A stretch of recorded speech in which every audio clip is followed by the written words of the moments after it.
پنابرین روجاوای کردستان خوجه لکمپا مقابل سنور قزا سیمیلی جسالا 2004 وره دبن خیوات و بنگلادا جیانا خو درباز دکن. لگرگوتن آوان پنابران جی اوت جیانکا سخت و دجوار دانا.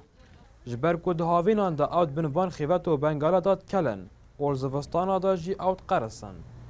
اوت بیجن لسالا 2012 بریار هات بودان کل کمپاوان خانی و بنگین تندرستی و چندین خدمت گزارین دی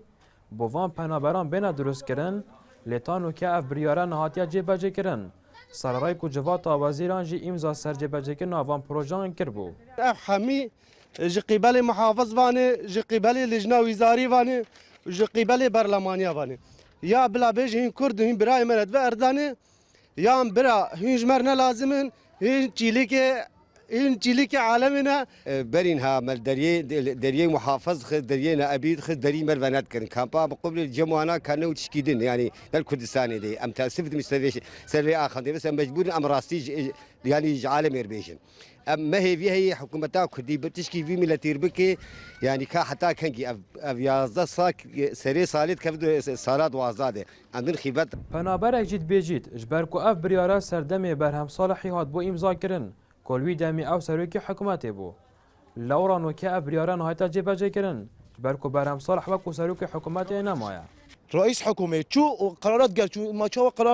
قرارك وزارتي دركفت رئيس حكومة وقراراتي بده وبتش وقرار قالوا بتش ما انا رئيس حكومة وقت رئيس حكومتي قرار كبير قال قراري بيك ورا وحتى في قابتش قرار نينا و 3 سال 4 سال مام هيفيا في قرارين بس بو ما بيك بينن نينا قای مقام سیمیل جی آشکرا کرد کوان 88 خانی بو پنابرین روز آوای کردستان درست کرینا او بریار بو اوینمان جی خانیان با درست بکن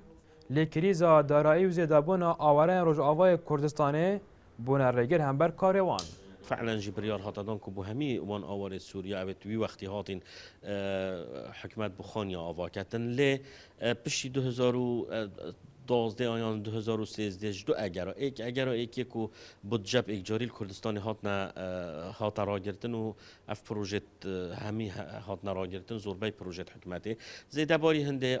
جمارا آوارا بو عدده که زور یه مازن السر ملت حکمت هرما کردستانی کو زیده تر پترش 100,000 کسا کردستان روش آوا آکن جیبون سنور قضا مول قای مقام سیمیل اوجی آشکرا کرد کوان پیش نیاز بوان پنابرین روز آوای کردستان کرد بو کو بین افگواستن بو کمپین دین پنابرین روز آوای کردستانه لیوان اف پیش نیازا قبول نکرد به ورحمین آرتی کمپا مقابل سنور قضا سیمیلی